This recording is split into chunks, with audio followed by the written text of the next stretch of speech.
And the Missouri legislature on the verge of voting to disarm the St. Louis Police Department of its power, giving it back to a 5-person panel mostly appointed by the Republican governor. Proponents point to a rise in crime, 200 open police jobs there, and low morale on the force. Opponents are just pointing hundreds of miles to the west to the state's other big city. Kansas City's police department is already under state control. However, many of those same policing issues remain. NewsNation's Kelsey Kernstein here with us with a look at the tale of 2 cities in one state. Kelsey?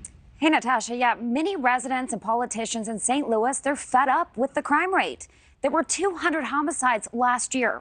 Missouri state leaders, they want to regain control of the St. Louis Police Department, a department they lost control of 10 years ago. Now they've got a bill on the table, and they're trying to change that. This bill is an attempt to restore order in a city and a region that has been decimated by crime. It's all going to fall in the hands of the Missouri State Senate as they vote to decide whether the state regains control of the St. Louis Police Department. In 2012, St. Louis voted to take back control of its own police department, but that hasn't worked out as crime has spiked in the last 10 years. The crime has expanded in almost a 100-mile radius from St. Louis. So when citizens are calling me from the city of St. Louis, when the business chamber is calling me from the city of St. Louis, and the police are calling me, I have to take action. Others point to Missouri's loose gun laws as a catalyst to crime.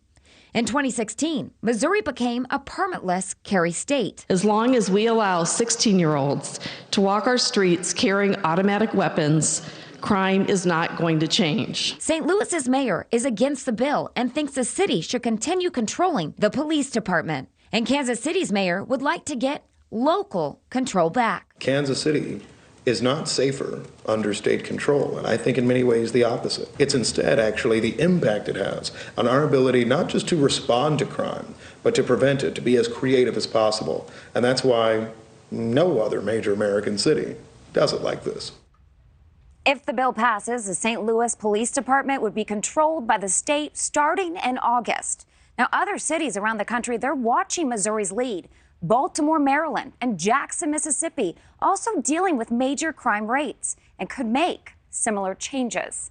Natasha? All right, it's a complex issue. We appreciate you breaking it down for us. Kelsey Kernstein, thank you. Thank you for watching. Go to newsnationnow.com to find NewsNation on your television provider. And don't forget to click the red subscribe button below to get more of NewsNation's fact-driven, unbiased coverage.